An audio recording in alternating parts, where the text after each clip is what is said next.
Great. Well, thank you all for joining us here tonight. Thank you to the 20 watching live on Zoom, and hopefully some more on Facebook, and eventually a lot more on demand on YouTube. I want to thank everyone for joining us here tonight. I want to just point out that the Tewksbury Library has partnered with area museums, aquariums, and zoos to host virtual learning opportunities every Thursday this fall. This virtual learning series is brought to you with federal funds provided by the Institute of Museum and Library Services and administered by the Massachusetts Board of Library Commissioners. Tonight's program is called An Evening with the Museum of Russian Icons. Tonight we're joined by Amy Consalvi, who's the Director of Education and Visitor Services at the Museum of Russian Icons, to discover the world of these sacred paintings. Icons serve many purposes and are one of the most important aspects of Russian culture, but who made them and how? Explore the process of making an icon from its humble beginnings as a blank board to a magnificent work of art. We're going to learn about these ancient that's a word I'm going to struggle with, Amy, and what it means to be one today.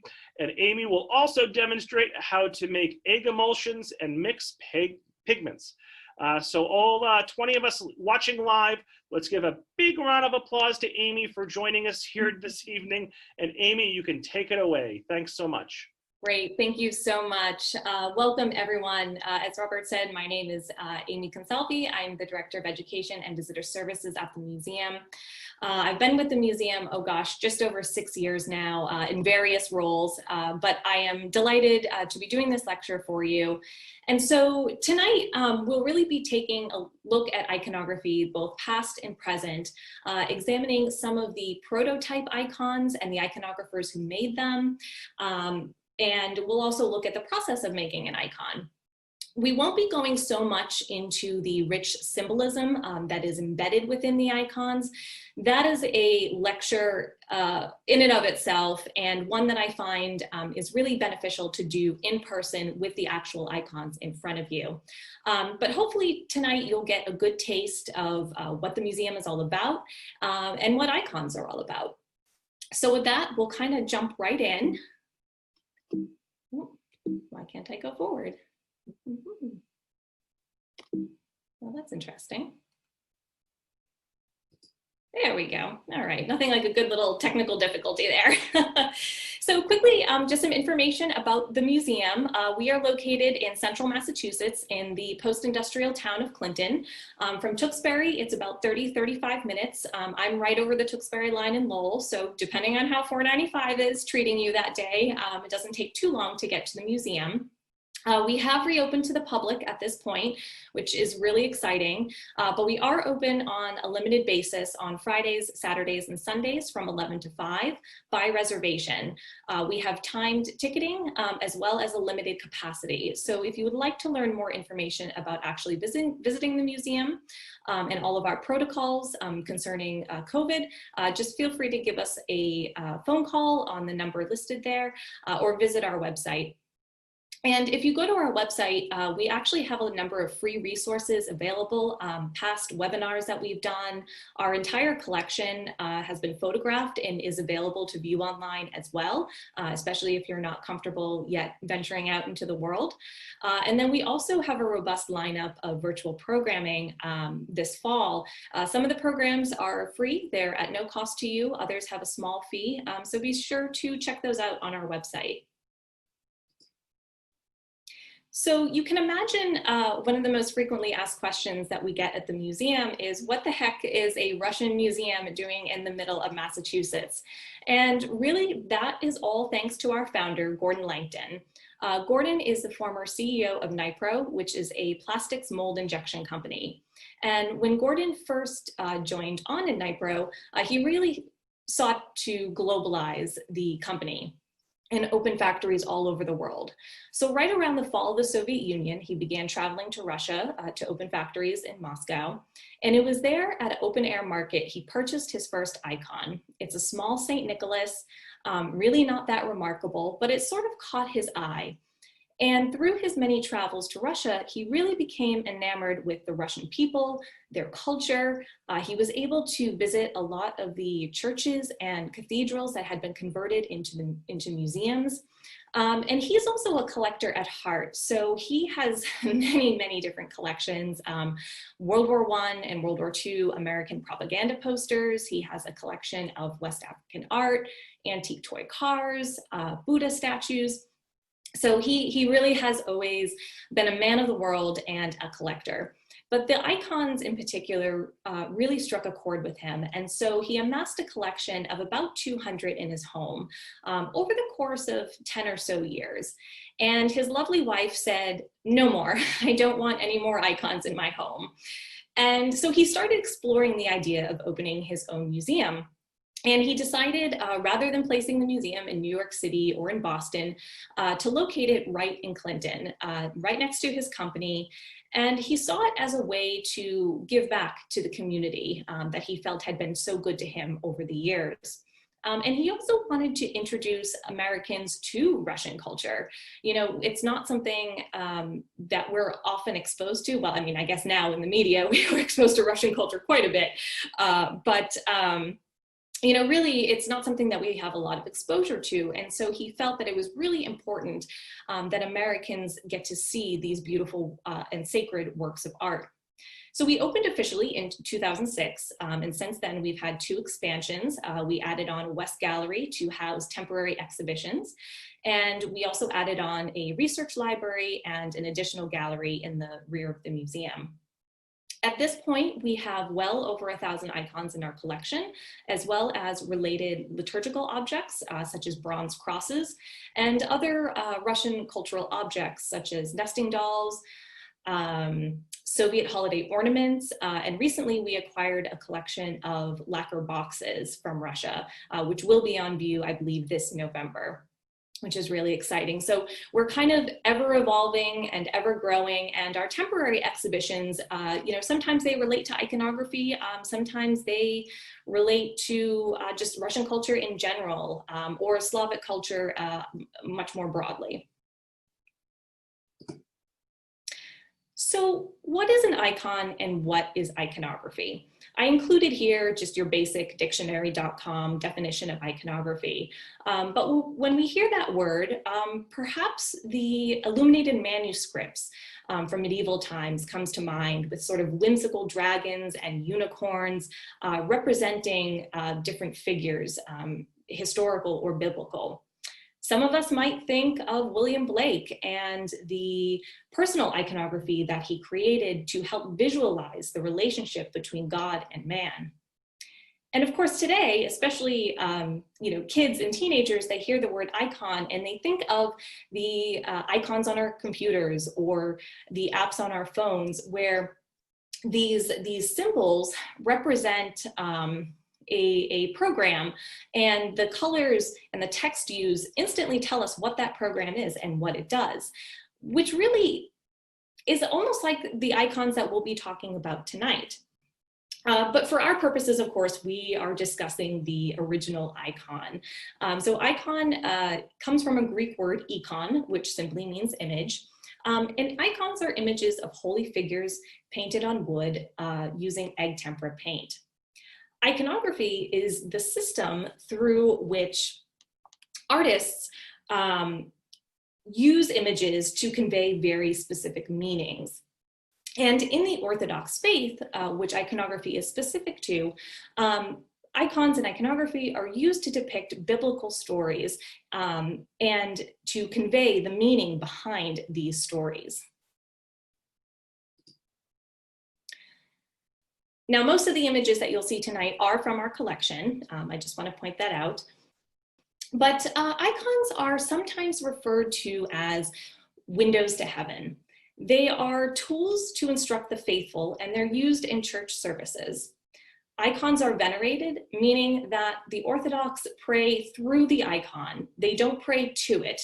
There's a distinct difference. So it's not idol worship and it's not idolatry, because you're using the icon as a tool to reach the spiritual realm. And it's important to note that icons are not meant to be realistic depictions, right? They're highly stylized representations of the theological teachings of the church. So what I mean by that, so if we take a look at the John the Baptist on the screen there, do we know what John the Baptist looked like? No. Did he walk around with a set of golden wings? Most likely not. But iconographers often choose to depict John the Baptist, sometimes referred to as John the Forerunner, with these angelic wings, because he is a messenger. He is foretelling the coming of Christ. And so because he falls into this category of messenger, much like the angels, he is depicted with angels' wings, like we see with Archangel Michael there. And I do want to point out that I included this icon from Ethiopia because we do have more than just Russian icons in our collection. We do have a small collection of Greek icons and a small but hopefully growing collection of Ethiopian icons. And that's something that we hope to explore a bit more at the museum, is really the diversity that you do see within iconography. So now I want to jump into the prototypes. So icons are essentially copies of copies of copies, meaning that there is one image that starts it all. And each of these copies is considered an original. So it's not like in Western art where you have a Picasso and someone makes a copy of it. Well, it's not an original Picasso because Picasso didn't paint it. But icons are sort of a category unto themselves. And again, because they are sacred objects, steeped in tradition, we have what's known as the prototype icons, the first icons. And those prototypes dictate what the icon is supposed to look like. But that's not to say that they're just photocopies, for example. There are stylistic differences. There are different schools of iconography. So colors change over time. As empires expand and contract, different materials become available to iconographers. And it's important to note that iconographers, while they are fulfilling a holy duty, they are artists. They're incredibly well trained. And even though at first glance, icons may seem almost primitive, they're really, really complex. And they really are works of art. So I want to look at two specific prototype icons to help illustrate this point. The first is the Vladimir Mother of God. This photo does not do this icon justice. We have her hanging in the museum. Even though she was painted in 1680, she looks brand new. She is in remarkable condition. Now I have written here, painted by St. Luke, ? Because we don't know for a fact that St. Luke the Evangelist was an iconographer or that he ever painted icons. There's no hard, concrete historical evidence that states that. But again, because icons are so steeped in tradition, that tradition of icon painting says that St. Luke was, in fact, the first iconographer and that he painted several prototype icons. At least 2 or 3 of those were Mother of God. But I particularly like the Vladimir Mother of God, which is why I decided to go with her for tonight's talk. She is known as the Eleusa, or the Virgin of Tenderness type. There are over, 400 types of Mother of God icons, and they will all contain, in some way, the Mother, Mary, and the Christ child. But they'll be in different poses, or have different elements added or taken away from them. So just take a minute to look at the relationship between Christ and Mary in this icon. What are some of the things that you notice? So we see that their cheeks are touching. They're looking at each other. They're holding each other. Christ has his arm wrapped around his mother's neck. She's cradling him. She's gesturing towards him. And if you look closely, it may be a little bit hard to see over a computer screen, but there's a certain sadness in her eyes. And the reason this is called a tenderness is because it's simply depicting the relationship between mother and child.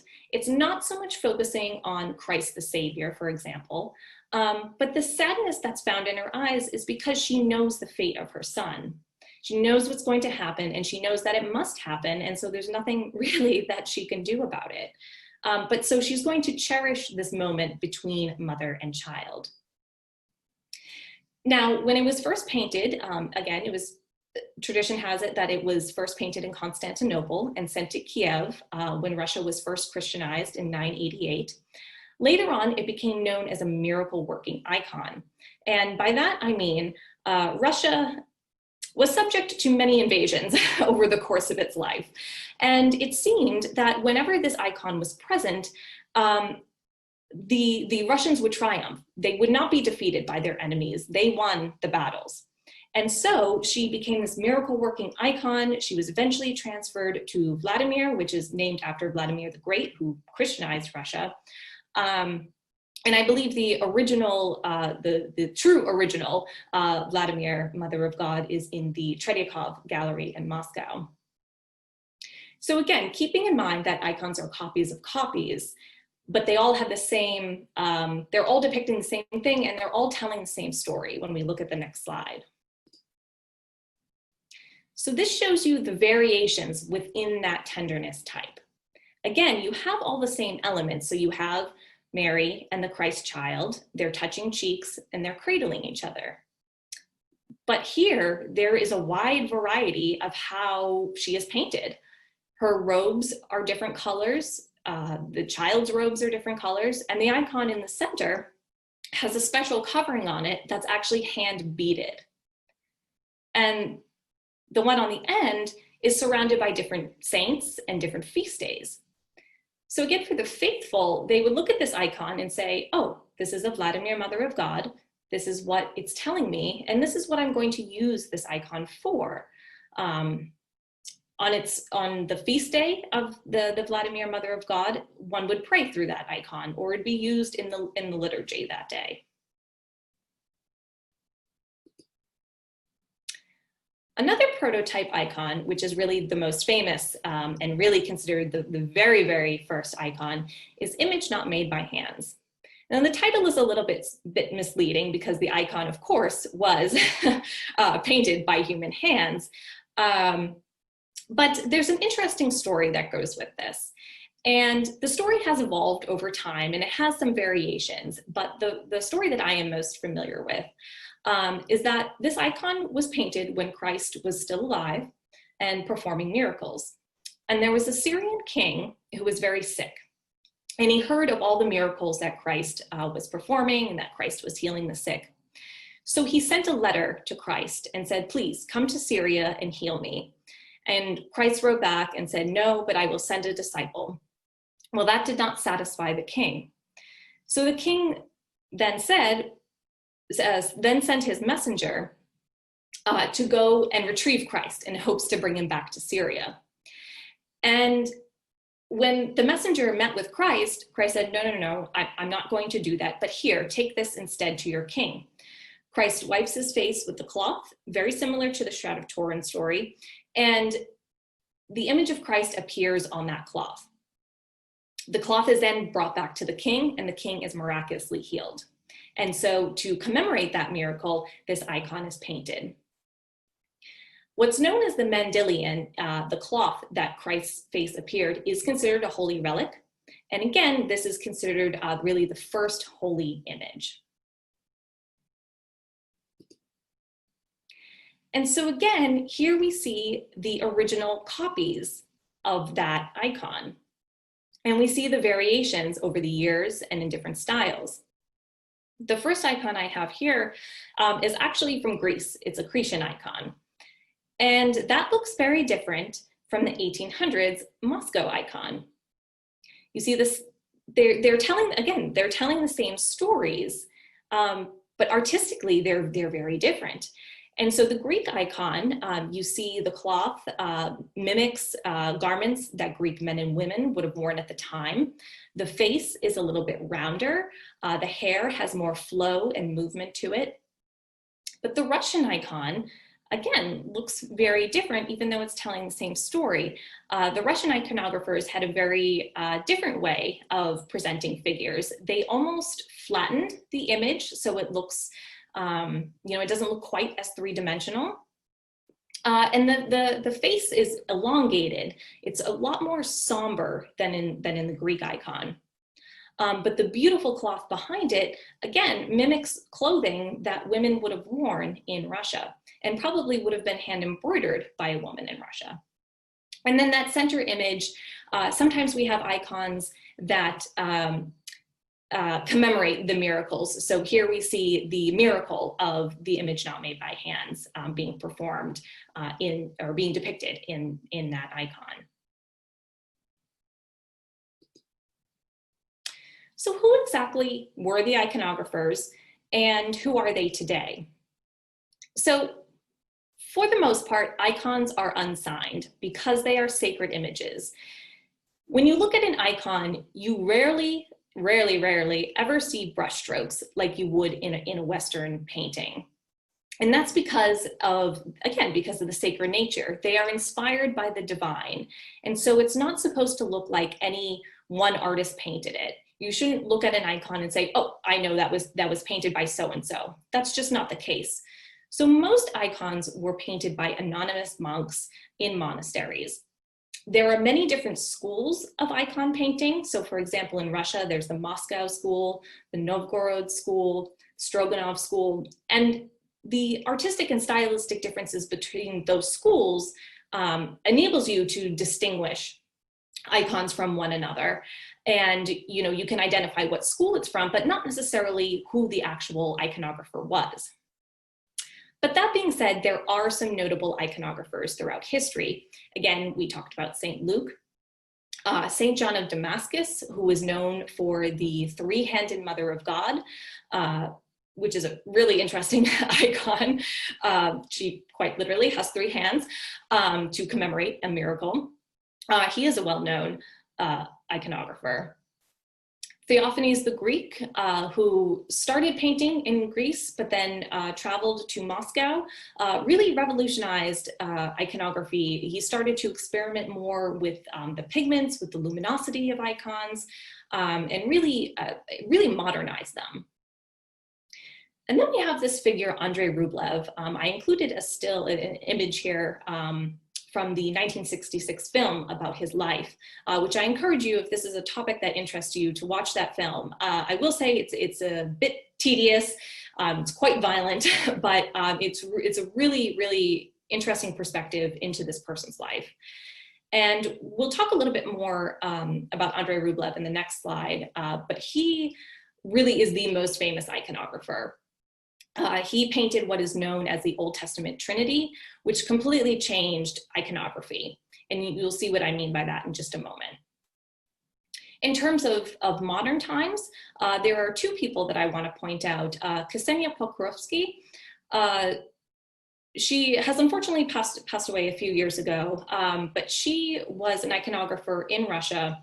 She came to the United States to open her own school here and has taught hundreds of aspiring iconographers at this point. So iconography is a living tradition. It's not something that has died out hundreds of years ago. There are active iconographers, there are active schools of icon painting, and she really helped revitalize that tradition and bring it here to the United States. And then I also want to mention Vladislav Andreev. He is the founder of the Prosopon School of Iconography and Iconology. He actually teaches at the museum once a year. We normally host a week-long intensive icon painting workshop. Unfortunately, we had to cancel this year because of COVID, but we hope to have him back next year. And Prosopon is really the first school of American iconography. Even though he is Russian born, his family fled to escape religious persecution during the Soviet period, settled in the United States. He really considers his school to be an American school of iconography. And so what he's doing through his school is really, again, much like Andrei Rublev, pushing the envelope and taking iconography to the next level.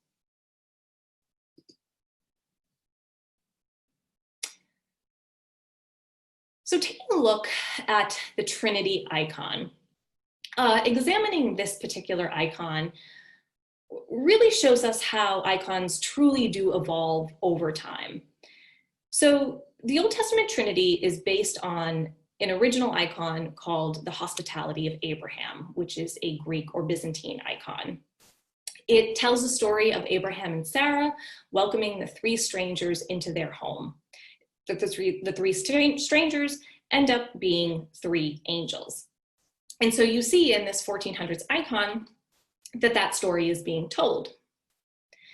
But what Andrei Rublev did is he used those three figures, but completely changed the narrative that he was telling in the icon. So he removed Abraham and Sarah. He added landscape, he added buildings, but he also changed the figures quite significantly. And rather than just being angels, these figures represent God the Father in the center, Christ, and the Holy Spirit.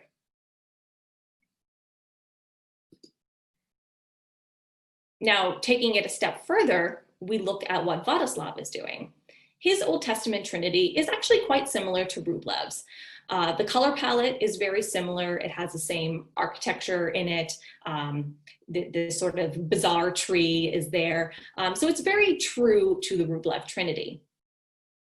But he then created an icon, what he calls the New Testament Trinity. So again, it still features those three angelic figures, but you'll notice in the center of the icon, that looks quite a bit different. And instead of, so in the Old Testament Trinity, there is essentially a piece of flesh in the center of the chalice. But in the center of the New Testament Trinity, we have Christ Emmanuel. And the landscape is gone. There are no buildings, there's no foliage, nothing like that. They seem to be sitting indoors somewhere. There's this sort of almost wallpaper effect behind them. And the explanation that Vladislav gives is that these celestial beings are convening, and they're talking about the creation of man. So this is going pre-Old Testament, pre-Bible, to talk really about the creation. But this idea that Christ was always part of that creation. And so you can see over time, iconographers kind of push the envelope. They push what is considered church doctrine and what is considered acceptable theologically. So now the more practical side of things, how icons are made. Now, we've really just been looking at one type of icon. By that, I mean icons painted on wood with egg tempera paint. But icons can be made from other materials. You have mosaic icons. You have some sort of experimental iconographers who will paint on found objects such as wood or rocks. Icons can be painted on canvas or linen. But for the most part, the traditional way is to do it on a board. So before an iconographer begins anything else, they will start with a prayer. And prayer and meditation and contemplation are really critical to producing an icon. Because it is a spiritual act. Now, these days, anybody can paint their icon. But one iconographer that we work with, she pointed out that what ends up on, what is on the board is essentially a reflection of what is inside of us. So if you're just doing this for fun, which you shouldn't, because again, it's sacred, but if you're just kind of doing this to test it out, but you're not really faithful, your icon may not actually turn out all that great. So it's really about the intent behind it. So again, you always want to start with that prayer. But then you get into the preparation of the board. So you usually use a pretty hard wood to start with, and it's carved down to whatever size you need it to be. Now, icon sizes can range from as large as, 5-6 feet tall by 6 feet wide. They can be as tiny as 2 inches if that's something you're going to be carrying on your person, or if you were a soldier going into battle, you would carry a small St. George icon with you. So whatever size you want to work with, you prepare the board. And you prepare it by having your blank board sanded down nice and smooth. You then apply a layer of glue. Typically, it would be a rabbit-based glue or fish glue. And then over that is a layer of linen. And over that linen, you apply a layer of gesso, which is essentially a white pigment mixture, usually with chalk, sometimes marble. And what that gesso does is provide a very smooth, clean surface for you to start your painting. Egg tempera can be a little bit finicky to work with. It's similar to watercolor in that it is a very translucent layer that you're applying. And so it tends to not work so well with canvas, for example. So this gesso really provides a great starting point for your icon. After the image is transferred on or drawn on, if you're a master iconographer, you start by adding a layer of clay bowl. And that is that sort of dark red line that you see in image number 2. And over that clay bowl, you apply your gilding or your gold leafing. Now, sometimes people ask, why is the gold leaf applied first and not last? And well, I will tell you, gold leaf has a tendency to stick to everything. It has a tendency to stick to everything. So if you were to wait until your icon was completed to apply the gold leaf, it would get all over your icon and it would be completely ruined. So you actually want to apply it first. And for the most part, the egg tempera does not adhere to the gold leafing and doesn't damage it in any way. And so from there, you begin painting in layers. Icons are painted from dark to light. And some say that, or some interpret this as to be, we all started from darkness. We all started from the earth, from the soil. And then over time, through the creation, we become divine, we lighten up, so to speak. And so icons are known for their luminosity, for this brightness that radiates from them.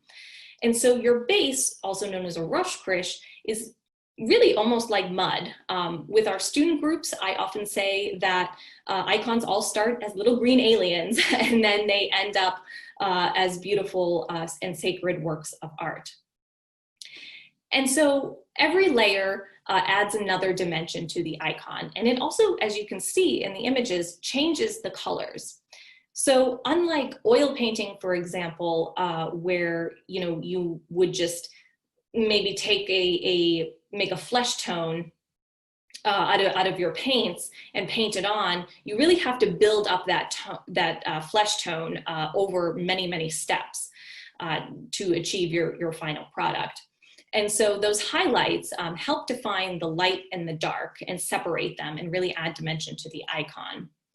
A float is essentially a single wash of color that is floated over the icon, again, adding another layer of dimension. And you go into highlighting and kind of go back and forth between floats and highlights until your icon is completed. And then finally, you add the lettering to your icon, and it is sealed using an oil called oliva, which is basically a mixture of linseed oil and stand oil. And then you would bring your icon to a priest to be blessed. Now, this linseed oil helps protect the icon. It helps protect the pigment. However, you don't oil the back of the icon. And again, this is just by tradition. Iconographers in ancient times would not have done this. And so you often will see this happening with icons, and it's happened to quite a few of our icons in the collection over time, is that the icon will start to bow. And that's because moisture gets into it. And because that back isn't sealed, they start to warp over time, especially those being in churches, being exposed to, again, moisture, smoke, humidity, all of that. And so for modern icons, oftentimes brackets will be put onto the back of the board to help stabilize it. So egg tempera paint. Very briefly. So we first see egg tempera being used with the Fayum mummy portraits in Egypt. They were usually either painted with egg tempera or encaustic. And encaustic is melted wax mixed with pigments. But by the Middle Ages and through the Renaissance, because many people were creating illuminated manuscripts, egg tempera was really the preferred medium because of the nature of how the pigments are applied. You know, it's not too heavy, whereas the wax would really not mix well with the manuscripts. And also that encaustic tends to blacken over time. It really likes to attract the dirt. The same thing does happen with egg tempera, but on a much slower rate. But in Western art, egg tempera really fell out of favor. It was quickly replaced with oil painting. But egg tempera really, because it was the tradition in icon painting, icon painters do still use it today. That being said, some iconographers do paint in oil. Some do paint with acrylic paints. To me, it really changes, it just changes the icon in some way, but a true icon is done in egg tempera paint. So as I mentioned, it's applied in those thin layers.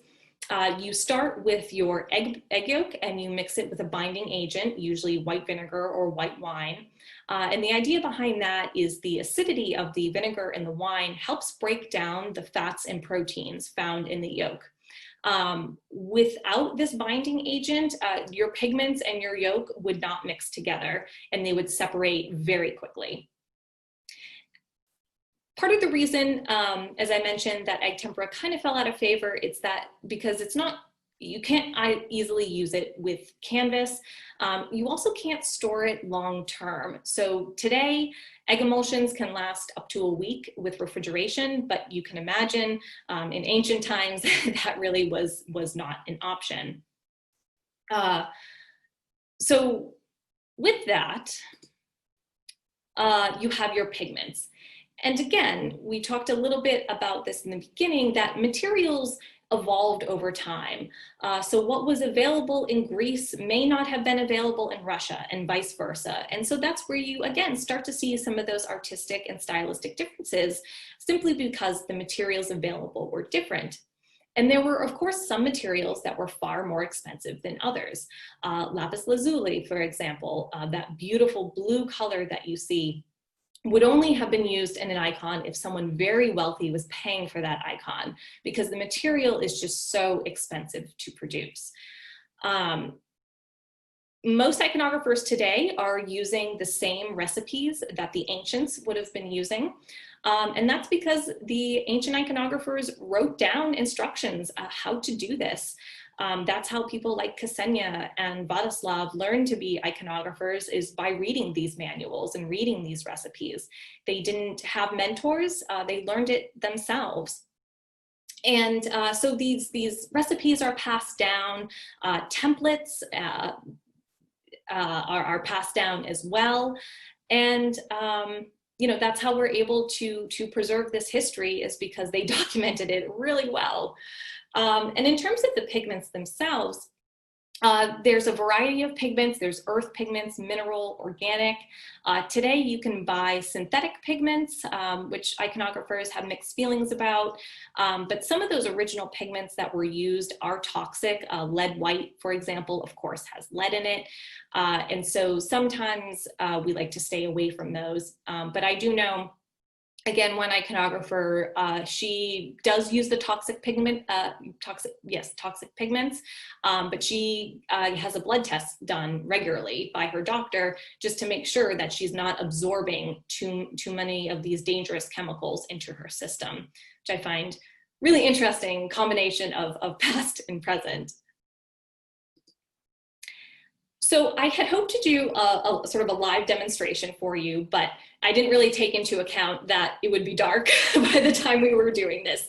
So I recorded myself creating an egg emulsion. And so I'll show you a video of how to create the egg emulsion, and then a second video of me mixing some pigments, and I'll kind of narrate as we go along. just to give you an idea of the process. And I will say now I've completed one icon myself. I have a second one in the process. I am by no means an expert iconographer. So if any people here are iconographers and I'm doing something wrong, I do apologize. I am still learning.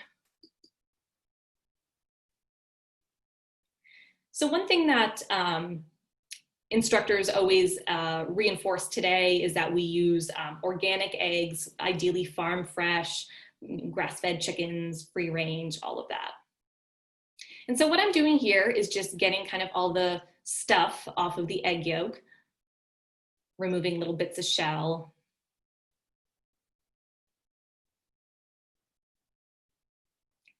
And then you want to pierce that membrane so you just get the yolk. You really do not want any of that membrane in your solution.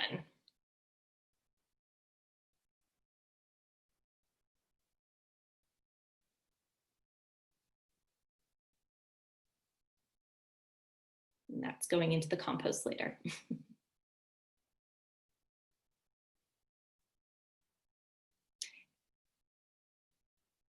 And so here I'm adding a little bit of white wine. So typically you would do 1 part egg yolk, 3 parts white wine. I'm starting with 2 tablespoons to kind of see how that goes. But I will tell you, creating egg emulsion and mixing pigments is largely an experimentation. You could do a whole science class just on mixing pigments.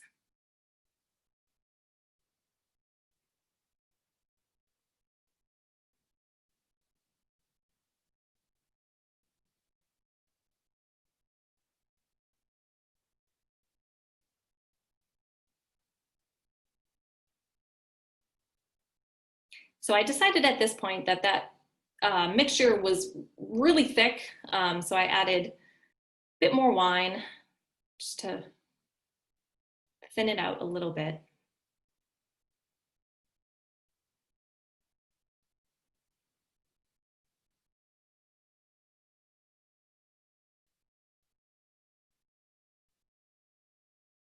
All right, so there's your basic egg emulsion. And from there, so you'll see some of the tools of in the iconographer's toolbox. So I have my egg emulsion, I have a glass of water ready to go, and I have just some pigments lined up. And so what I'm going to be doing in this video is showing you what happens when you have your base. So I'm going to be trying to create that roche krish, the base of the icon, the flesh tone. So I'm working primarily with Terra Verte, that green colored bile, and I'm going to show you what it's like when you mix it with a little bit of a white pigment, a black pigment, and the, look at my notes here, the orange ochre. And now to achieve that roche krish, ideally I want to be working with Terra Verte and the ochre.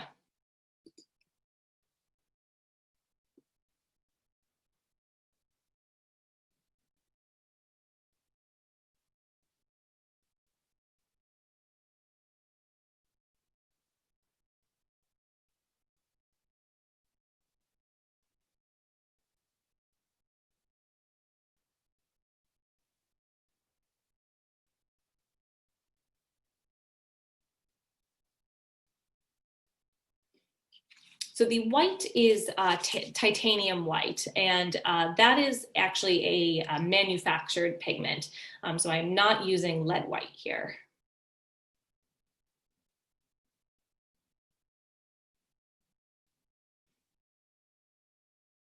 And same with the black, it is also manufactured, it's a black oxide.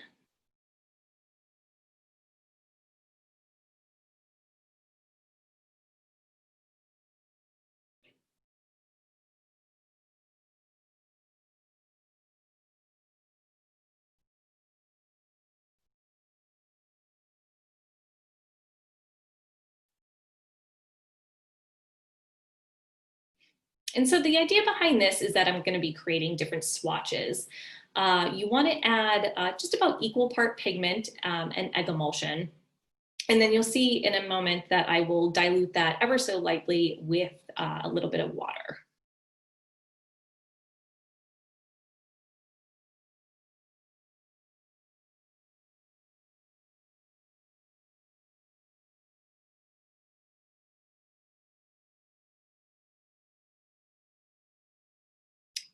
So when you're mixing your pigments, the consistency that you're looking for is that of heavy cream.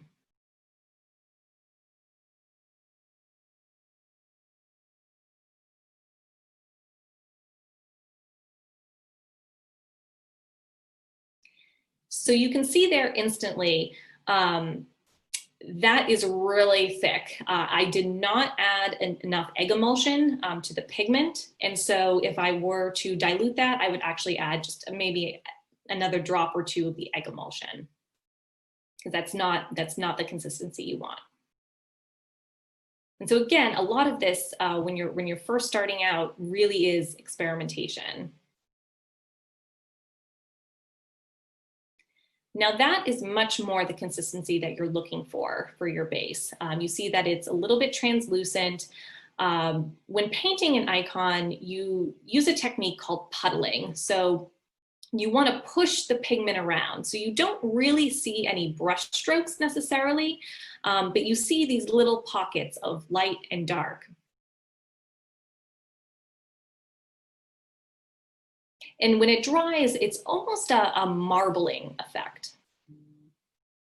Now the consistency is good there, but that's definitely not the color I wanted. I added far too much orange, which I knew as soon as I dipped the popsicle stick in there.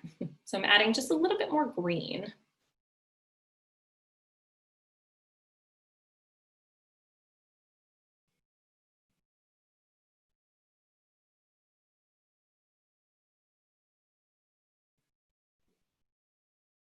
Now, unfortunately on camera, this color did not translate properly. In person, it's really more of an olive green color.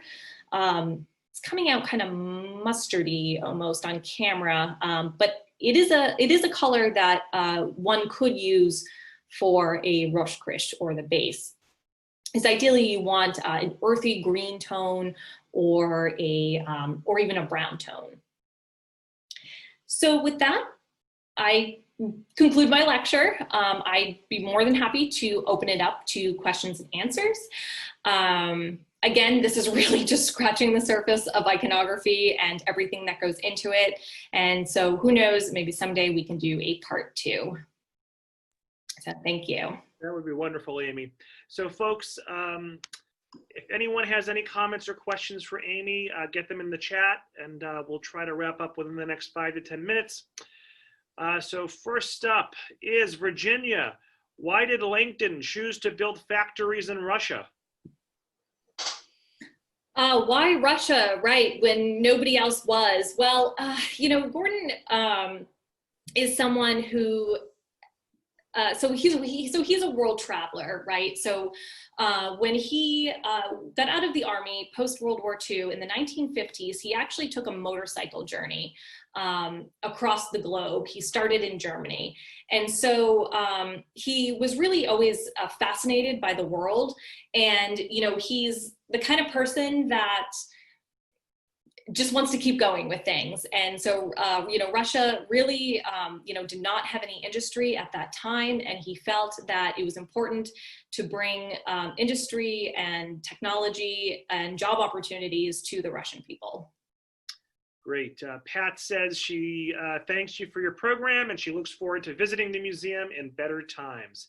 Wonderful. And looks like Pat had to log off early, but I did want to let folks know that the Tewksbury Library does subscribe to the Museum of Russian Icons Museum Pass program. So we do have a museum pass. Are you still honoring museum passes, Amy, at the moment? We are, yes, absolutely. So when you call to make a reservation, just mention that you have a library pass and we will absolutely honor it. Wonderful, wonderful. Joe wants to know, can you say anything about the cost of buying an icon? So, well, I guess my question back to you would be a new icon or an older icon. So the pricing really varies. let's see, there's a website you can go to, russianstore.com. They sell icons. I mean, really, it depends on a number of things, how old it is, the condition that it's in, but you can buy an icon for a couple $100s, or you can go upwards of thousands of dollars. So it really just depends on what you're looking for exactly. Judith says, thank you so much. So interesting. Judy, not to be confused with Judith, says, thank you. Very interesting. Did anyone have any additional comments or questions for Amy before we wrap up? What happens, Amy, is the minute I wrap up, they're going to start asking questions. So of course. I'm going to give them another 15 or 30 seconds to get something into the chat. And otherwise, we'll wrap up. Christine says, most of my experience with icons has been in Orthodox churches. Is there anything different about those? Yes and no. So you find icons in churches, you find icons in the Orthodox home. I guess really the biggest difference in the churches would be the size of the icon. So in churches, we have something called the iconostasis, and that separates the congregation from the altar or from the sacred space. And that iconostasis is just massive. So that is certainly something you would not find in your home. A home icon, you know, would be your average, you know, 8x11, 8x10 or so. But no, there's really no, theologically, spiritually, there's no difference. All right, and Jeanette says, thank you so much. How good a painter do you need to be to paint an icon? So I would say you don't need to have any artistic expertise, especially when you're painting your first icon, because you are working hand in hand with a master iconographer who really takes you step by step. And because icons have this ritualized protocol of, okay, first you do this, then you do that, then you do this, it's kind of hard to mess up your first icon, so you don't need a lot of experience by any means. But if you are an experienced artist, you know, certainly it may come a little bit easier to you. And final question goes to Joe. What do the various postures mean, such as bowing, kissing, an icon, etc.? So what do the various postures mean? So in the icon, or when people actually kiss icons, because that is a form of veneration as well. So that gets into the whole symbolism side of things. But usually, you know, if someone's bowing, you know, it's a sign of reverence to whatever figure that they're looking at. But yes, physically kissing an icon is a form of veneration. It's actually a little bit of a challenge that we had when we first opened the museum, where the Orthodox faithful would try to kiss our icons, but, you know, not understanding that this is a museum. But it is something that does happen in the church. And especially no kissing during COVID. Yes. On that note, and by the way, Amy, I love your Funko Pops in the background there. Oh, thank you. Amy, let's wrap up. So Amy, do you have any last words for the group? Just thank you all for joining me tonight. I really appreciate it. And I really hope to see everyone at the museum, even if not in the near future, you know, next year when things are hopefully safe. All right, so all 20 of us or so, let's give a big round of applause to Amy for joining us here tonight. I also want to thank folks for joining us on Facebook and watching later on YouTube. For those watching live, I will be sending out a feedback survey tomorrow. Please fill that out and let us know what you thought of tonight's event. So thank you all so much, and everyone have a great night. Thank you so much, Amy. Thank you. Take care. You too.